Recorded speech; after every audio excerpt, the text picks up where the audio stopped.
Sports News live tonight. Grayson here from Clemson Sports News Studios in Clemson, South Carolina.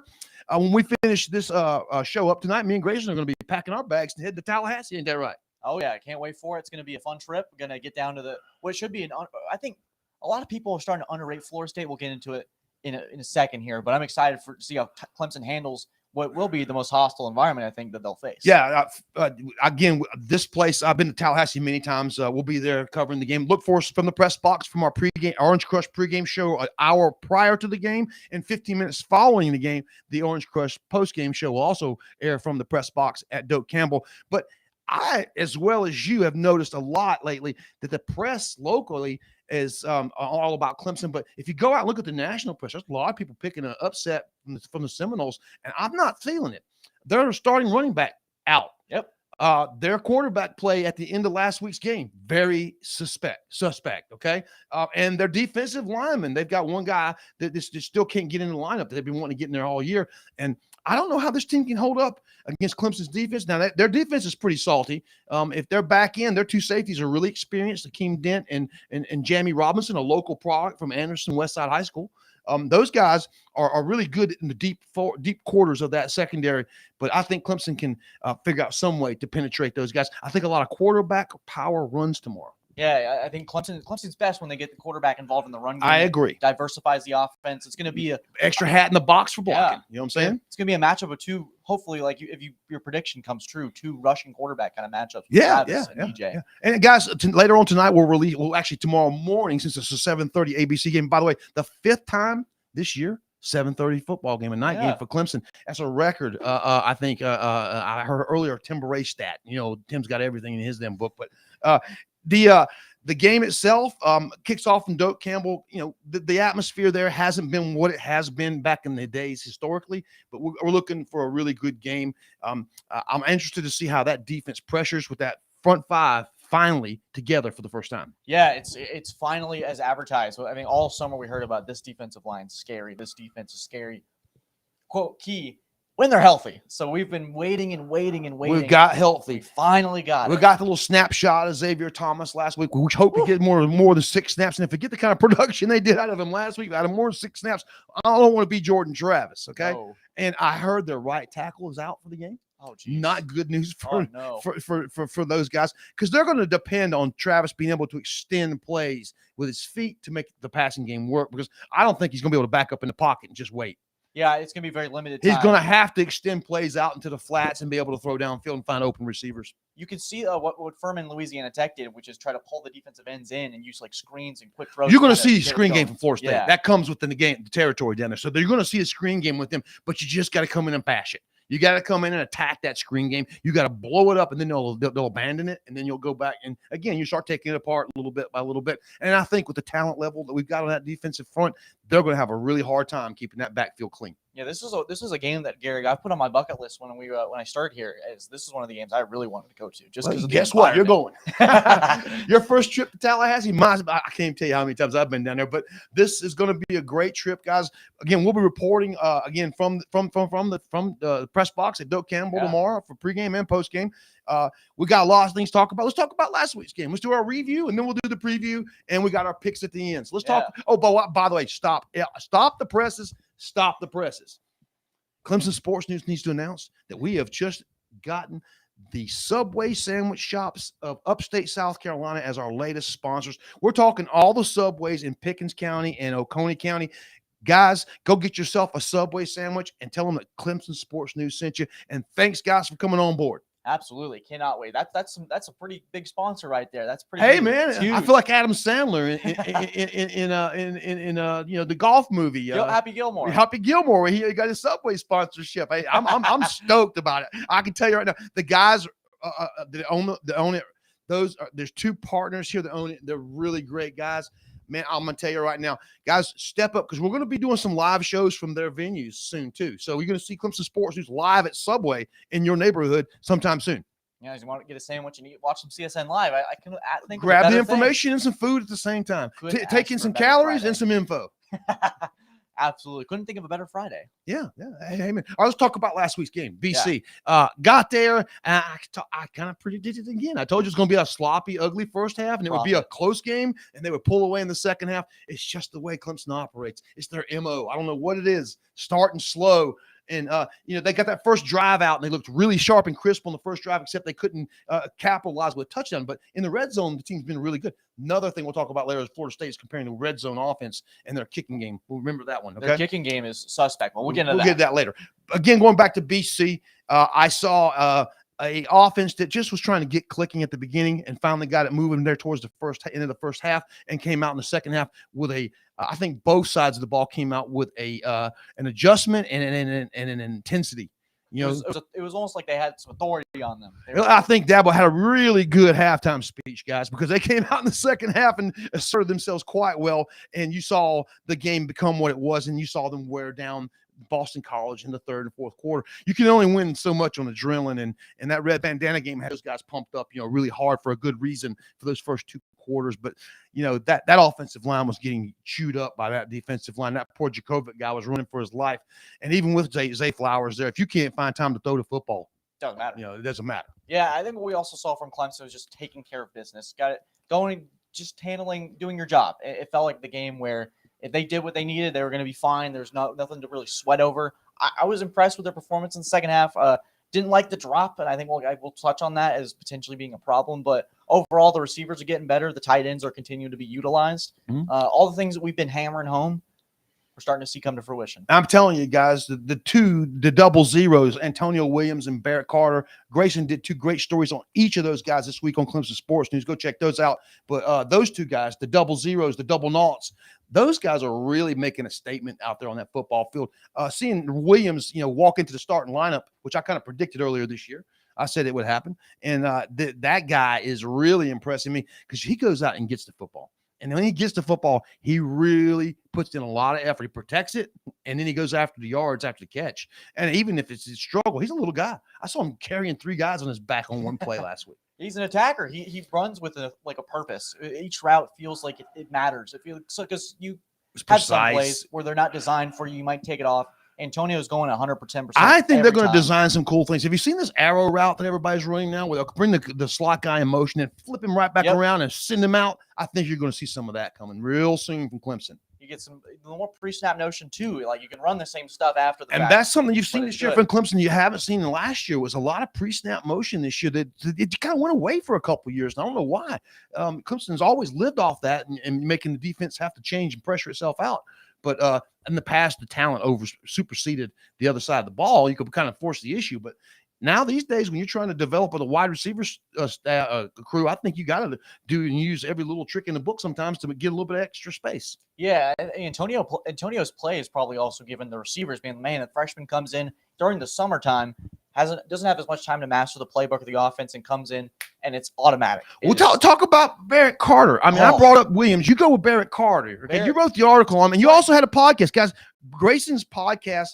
It's what again? Name your podcast. Tell everybody. It's the Man with the Plan podcast. Man with the Plan podcast. Go back and look over. He's got several. He's got Bo Collins. He's got Ricky Sapp, coach from the weight training staff. He's got Barrett Carter and a few other guys he's interviewed over the summer. You got to go back and check those out. But go ahead and talk about Barrett Carter. What is there to say? What great things about Barrett Carter? You got to start with just who he is. He's a student of the game. He recognizes a lot of great stuff and the speed, man. It feels like every play he's being shot out of a cannon. It's athleticism that it's Isaiah Simmons. Like he can play multiple positions. Correct. You can put him anywhere. Yeah, he and Trenton Simpson have been a lethal duo. He's not quite Simmons because he doesn't have the length. Yeah, but you can still put him at safety, corner, nickel. You can even put him at defensive end. He's got enough power to get around the guy. I remember the first game against Georgia Tech. It was the first time we really got to see him integrated into this defense, and it was tackled by number 0, stopped by number 0, broken up by number 0. But I'm watching him use him and utilize him kind of like Simmons. He's all over the field. But this linebacking core is so versatile. It's unreal with guys. What was good to see was Trotter stepping up and becoming the guy, and then seeing Simpson, Trotter, and Barrett Carter step out. If I'm a running back on another team, I don't want to watch those 3 guys coming through the gap every day. It's an embarrassment of riches for Wes Goodwin and that linebacking core. And think about it. You back them up with guys like 30 and 42, Bentley, and Keith McGuire. Keith McGuire, yeah. Solid options. You got 5 linebackers. Then you got literally 12 defensive tackles, guys, that we can rotate in and out. They're all going to the NFL. They're all healthy this week. Look out. Yeah. Look out. Let me tell you something. Florida State, I was listening to a Florida State analyst today on the radio. Okay. He said the last thing they wanted to hear about was Clemson having a good linebacking core. And then they had to go back and look at what's coming at them. They have no idea how to handle that. No. I don't think there's a mismatch there. The only mismatch I see is in the secondary. I see their wide receivers can get deep on us if we don't keep things right. Yeah, they got some guys in the secondary. Wilson. They got a couple guys that are just able 2 to Wilsons. Yes, 2 They Wilsons. got the transfer from Arizona State. Yep. They also have the transfer from I'm going to say it's Utah or somewhere. Something like that. They've gone out into the country and gotten. They went into guys. the portal and filled up the wide receiving core to where they wanted it. I tell you one thing I want to talk about before we get moving on from these guys and on to the next. Moving on from this subject, but is Florida State's defensive line. It's not the same as we've seen in the past, but it's a dead stout line. And this Clemson offensive line has really started to impress as of late. DJ had 1 sack last week. I think that was on him. He held the ball too long. If you go back over the season, the offensive line you can't get a more stout bunch than the North Carolina State guys, and they didn't touch him. Yeah, the offensive line keeps test after test, and Streeter told us, McFadden told us, this is the most cohesive group that they've ever seen, and we're starting to finally see that come to fruition. Kind of see they've been talking the talk, but they've finally been able to walk the walk. Well, I think moving Parks inside and bringing out Blake Miller over to the right tackle was a great move for the right side of the line. That's very nasty on that side of the line, to say the least. I think the good thing, the improvement has been watching Tate. Mm-hmm. Watching him improve. He was a 1 weak link in the bunch. I've kind of pointed towards him several times during the preseason and stuff that he needed to really step up. And you're starting to see that. And by the way, the only sack last week, Tate let his guy get through. Sorry, Marcus, but that was the only sack from the offensive line, and it was just the offensive line shifted down, and he just missed his guy. He didn't get his hands out in front of me. The guy got by him. It's one of those deals where a linebacker slipped in on him. Yes, but overall, just what a season it's been for that group, and just being able to be consistent. We absolutely. We haven't seen them gotten technically beat as a group yet. Now tomorrow is That's not. A test. Tomorrow is a big test because we're going to have a full house. The atmosphere at Doak Campbell will be wide open this first quarter and a lot of noise. Can they keep it together and not be an offensive penalty barrage of false starts? Yeah, those false starts are drive killers. You can be driving down the field and then 2nd and 15. You got young guys in there like a Blake Miller. I give you right now, right tackle out there on the far side of the line by himself, 1 ear to the crowd and 1 ear to the team. Got to watch out for those guys and make sure they're okay. Yeah, you got to play with discipline. I think a silent count is going to have to work tomorrow night. Some way they're going to have to do a silent count because once that war chant starts up in there, it gets pretty loud.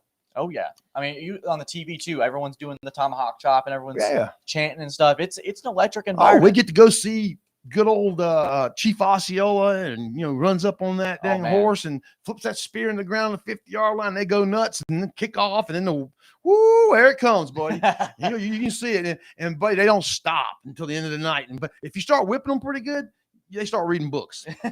Yeah, the iconic photo of the professor that was just reading the book. That was probably the funniest thing I've ever seen at a college football game. Like, he just said, I'm checking out. The funny thing, he brought literally the book. checking out. He's checking out from the library over to the back seat. He was prepared. He was like, you know what? I'm going to bring a book today because it might get nasty. Took his shirt off. It was like, it's hot. Well, you got to give it, man. That was Willie Taggart a few years ago. Yeah. Removed, and now look what's going on at Florida State. That team has really made some strides. Great job down there turning it around. They've had to go to the transfer portal and they've had to do some things, but their recruiting starting to pick up. I think that I thought this year would be a 9-3, 8-4 type season with them losing to Wake Forest, losing to NC State, and losing to Clemson, and that's kind of how it's playing out. They've had back-to-back really emotional losses. Get top 25, Sam Hartman, and then NC State with the backup quarterback. I thought personally there was like, where's Devin Leary? You think Florida State's going to be able to take care of business there, but it didn't end up being the case. Well, you have to look at Travis at the end of that game. I think he was 1 for 10 in the final 2 quarters. They had a total of under 100 yards of total offense in the second half, and he throws that pick right there at the end on the last drive, marching in to win the ball game. I mean, he's 20 yards out and throws a pick. I mean, baffling.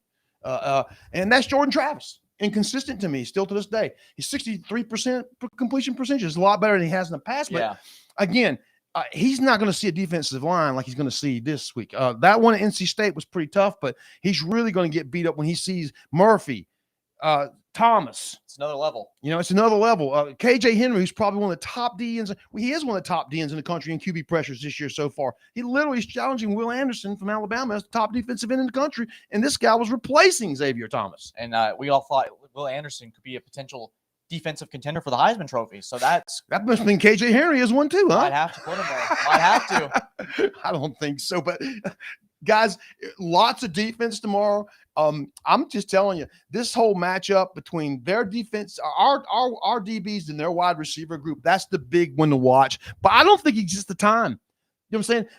In the past, you got to think about this, guys. With all the injuries on the defensive line, those DBs have had to hold the islands a lot longer than they normally would, right? Because they weren't getting the penetration and the pressure on the quarterbacks as they wanted to. Now with Brazil and all these guys back, and I'm gonna tell you right now, the way Xavier Thomas played last week, if he comes off the edge like that, that poor guy Travis is gonna have like 1.2 seconds to find an open receiver. Okay, we've seen the clip of who is it that speared Blackman in 2018? It's Trey Lamar. Yeah, that could be we could have a repeat. Oh, that was a great fumble too. And Blackman, I think he lost his torso. I think he got cut in half that day. That was a great hit. But Trey also hurt his shoulder. Got a stinger. Ended up being out most of the season for that.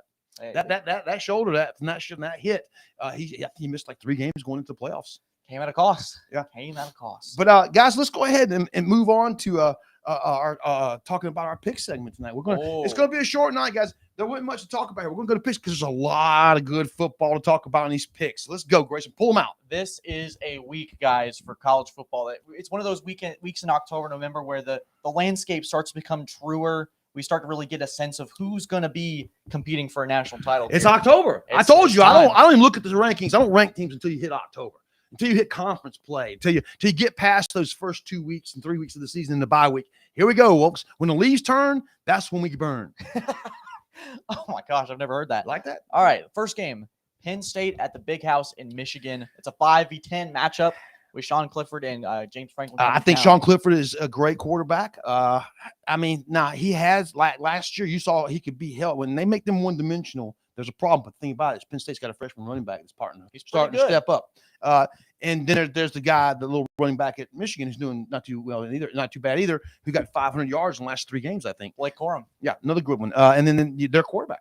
J.J. McCarthy's a young star. There you go. They got the, it's at the Big House. I'm going to go together. Michigan. I'm going to have to take Michigan with you there. I think it's going to be close. But... And Zach, my old intern, then the Jaguars. Zach, you know what you're doing. You're living in Michigan now, Mr. Wagner. You know you're all blue. This one's for Zach. picking the blue. Go blue. All right, the next one. This is an interesting one. Kansas at Oklahoma. Oklahoma got their tails wiped in the Red River Showdown or the Red River Beatdown.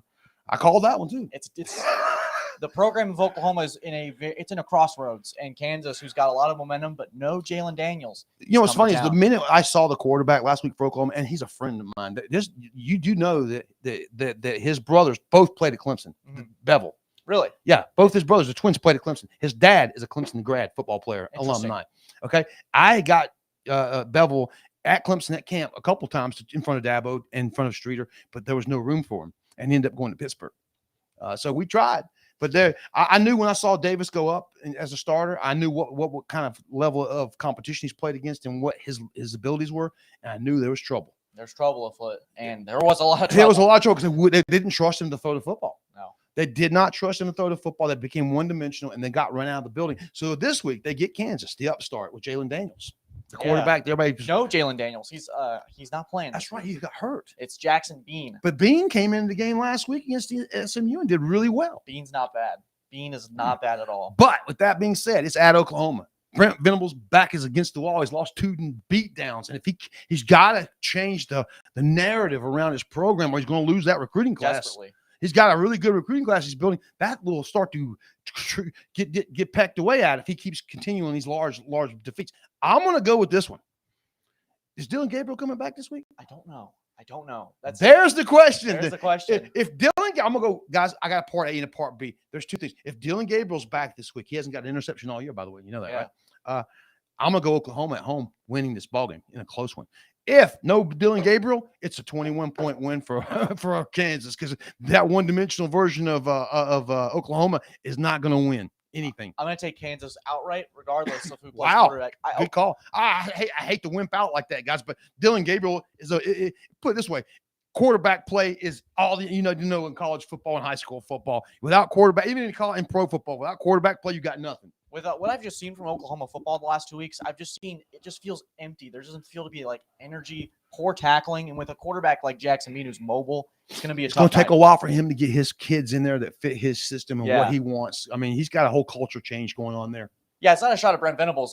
When Caleb Williams and Lincoln Riley left town, so did half the program in Oklahoma. Absolutely, so he's got a lot going they had against people him. bailing out left and right. You had 2 quarterbacks leave, a tight end, a couple wide receivers. They had off the offense left. Let's hope people don't forget to mention. But next game, the big one. Everyone's hyping this one up as the matchup of the year. Alabama at Tennessee. But Gary, is it the matchup of the year? No, it's not. No, it's not. 15 in a row, folks. By an average of 26 points, Alabama's won this game. 15 in a row by an average of 26 points. I'm sorry, but even a blind squirrel finds a nut every once in a while. And in those 15 years, Tennessee has been walking around and they ain't found the nut. Sorry. They have not. Bryce Young's back. Look out. The Ingles cowbell says 14-point win by the Tide. Sorry, Tennessee. I'm going to take – you know what? I'm going to go bold. I'm going to go Tennessee in an upset. And you better tell me why. I'm going to tell you why because of number 5. Hendon Hooker against that defense? No, they're going to have a spy on him. His name's 31. I'm going to roll it. I'm going to be confident. I'm going to take Hendon Hooker. He's going to have a Heisman game to beat Alabama. I hear you. I tell you right now, I don't agree, but we'll see. I'm gonna jump. Bryce Young comes back, and Alabama becomes what they've always done, and they shake off last week's close win. Anytime Alabama's been held close to the vest, the next week they destroy somebody. Gary, let me tell you this: if I have to eat my words next Friday, you're buying dinner next Friday. Even though you work for me, you're gonna buy dinner. Oh gosh, the stakes are high. I take it now. Next game, Oklahoma State at TCU. Could be a preview of the Big 12 championship. I think it is because Baylor showed us last night that they weren't ready for this Big 12, are they? They got whacked. That was a great game, by the way, last night. It was. And a great job on Neil Brown, the coach at West Virginia, pulling that off with them and using his running game to really get something done. I'm gonna tell you, it's at TCU. I really like what's going on with the quarterback situation there. He's a big kid, can really fly and really playing good ball. I'm going TCU, boss man. I'm gonna go TCU as well, like what Stoney Dykes is doing with that program. They just took down the hype train in Kansas. They're gonna take down the hype train with Mike Gundy. With the mullet loses tomorrow. Yep, the mullet. Football's for grown men, folks. I'm a man. I'm 40. Yeah, right. He's a grown man. Next game, the ACC matchup, NC State at Syracuse. Selfishly, I want Syracuse to win, but I think I don't really have to worry if Devin Leary isn't playing. If Devin Leary's not playing, which he's not playing, was what I've been told, it's a Syracuse win, my friend, because you cannot go one-dimensional up in that dome and play against that defense, which is quite talented, and get out of that dome with a win. I'm not seeing it. I saw the fourth quarter last week, and that guy couldn't throw a forward pass anywhere. I'm excited for it. Syracuse potentially coming undefeated to Tiger Town. I think that Syracuse wins the game, comes to Clemson undefeated, and we have a top 15 matchup sitting in Death Valley on next week at noon. And get ready. Interesting, very peculiar. I'm going Syracuse. This one's going to be the ugly one of the group. LSU at Florida. LSU just got waxed against Tennessee, who I'm taking against Alabama in a high stakes dinner matchup, and Florida, who's been kind of up and down in this first year with Billy Napier and Anthony Richardson. Who do you got? I tell you, you can't find 2 programs that each week. We don't know what you're going to get. You don't know which team's going to show up at each program. And both of them with new head coaches and a lot of transition going on. You got a quarterback at Florida with all the talent in the world, but he's just not developed yet. Richardson has a good game against them. Now, here's the reason I picked Tennessee to lose, because Richardson threw for 450 yards against Tennessee. Mm-hmm. Okay? In a loss. And the only reason he lost is because they ran out of time going down the field on that last drive. Yeah. Okay? They were driving still on that defense, on that offense, on that defense. Alabama's going to abuse that defense, okay? That's why it's going to – but we'll go back. You can go back now to what we're talking about. Florida is going to take them out at home because LSU is reeling right now. The shot they took at Mississippi State the other night, jeez, that's still reeling in their heads. And I don't see the continuity. They got talent. But I don't see the continuity there. I don't see them buying into his coaching philosophy just yet. Yeah, I think another guy's got to get his people in. It's a lesser extreme of what's going on in Oklahoma. Agree 100%. And so all you need is time. But in college football, Well, you're at time is- LSU. You ain't got no There's- time. They gave there's no Orgeron time. 2 years after national championship, and he was gone, brother. So I'm gonna tell you right now, if you're coming from Notre Dame with a big paycheck and you can't pull results out in 2 years, you're gonna be gone, brother. There's no 3 strikes here. You're just Not out. LSU, man. They don't play that game down there, man. They ain't got no time. The Cajuns ain't got no time for that. They got to eat crawdads and get some beer in them. LSU fans are something else. They got to have their corn dogs. I gotta have a whole CSN live about just the element of college. Oh, football did you fans. You should have been the Sugar Bowl, and you should have been down there for national championship. was. 2020. Ugly. I was. Those people just scary, man. It's scary. They come out of the swamps. We could start. We talk about The guy with conspiracy the, theories. they love their jean shorts, and I'm talking about the guys. Hey Gary, I got some conspiracy theories for you. It's very off of what we're talking about, but Clemson is cursed in New Orleans. I hate that place. I'm Yeah, convinced. I'm convinced. I'm with you. Except for the Tulane win and back in like 1981, the national Yep. championship year. Every other win, every time we go there, I lose. Cursed. I agree, and I hate that building. Sorry, Superdome. I'll come back, but don't like it. Very reluctant. I'm not a fan of that town either. So, but that's you people are great in New Orleans. Sorry, I'm not trying to down anybody, but not a fan of the way the place is set up. Not a fan of the way it looks, and not a fan of the way it feels. Somebody's gonna light up the keyboard. Okay, I guess Twitter's going to light up with me right now. All right, guys, listen. Next one up. Let's pick up the big one. Mississippi State at Kentucky. Will Rogers and Will Levis. Yeah, it's easy. Will Rogers Yeah. all day long. The guy averages 31 completions a game. Think Mike about Leach it. just got his program coming. It's all Well, coming together. That's a good example. Took him about 3 years, put his quarterback in there, let his quarterback get the system going, and in 3 years, he's developed that quarterback and that system into an offensive machine, a juggernaut, and they're scoring points. And I don't think Kentucky can keep up with them. No, But Kentucky does have a stout little defensive back They seven. do. But yeah, Will Rogers is just Too much. He's that guy. Too slick, too quick, and too good. Too slick, too quick, too good. All right, then time for the final game of the predictions, our predictions will come out on Saturday morning. Clemson and Florida State. I think we both got the Tigers here, but by how much? Again, the predictions come out tomorrow morning on Clemson Sports News. The article's on my editing platform right now, but we'll wait till tomorrow morning. It's a 7:30 game, and you'll see these same names, numbers, and predictions in there, along with our other analysts from the staff. Clemson goes down there tomorrow. I think everybody's thinking close game. Some people are calling upset for Florida State. I look at what Florida State did in the last 2 weeks, and I see a team that's even depleted with more injuries and some more question marks over those last 2 weeks that they didn't have 3 weeks prior.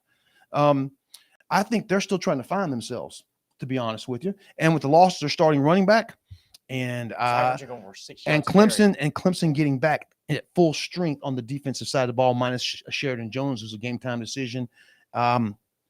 I'm going Clemson, of course, but I'm going to go Clemson 34-17. I got him at 31-17. So Hey, we got it. We're right there at it. Yeah, I got 34-17. I think the Tigers, again, you're going to see a first half where Clemson goes into the locker room with a 10-3, 10-7, or might even be behind 13-10, comes back and wins the game. Twitter's going to be on fire. Twitter will be on fire. on? Upset alert on ESPN. It'll be flashing across the screen. But guess what? It's not When it's happening. all said and done, 34-17 Tigers. Tigers will take care of business once again in Tallahassee. All right, guys. Now stay tuned for us. We'll be at Doak Campbell Stadium tomorrow night. Look for us at 6:30. 6:30 p.m. live, the On the Orange dot. Crush pregame show, live from the press box. Me and Grayson will give you guys the lowdown on what we find out right there before the start of the game. And again, 15 minutes post-game, we'll be right back on that same platform in Doak Campbell, letting you guys know about a good old Clemson win as we try to get these Tigers to 7-0 and heading towards an ACC title. Yeah, let's do it. All right, man. Hey, guys, have a great Friday night.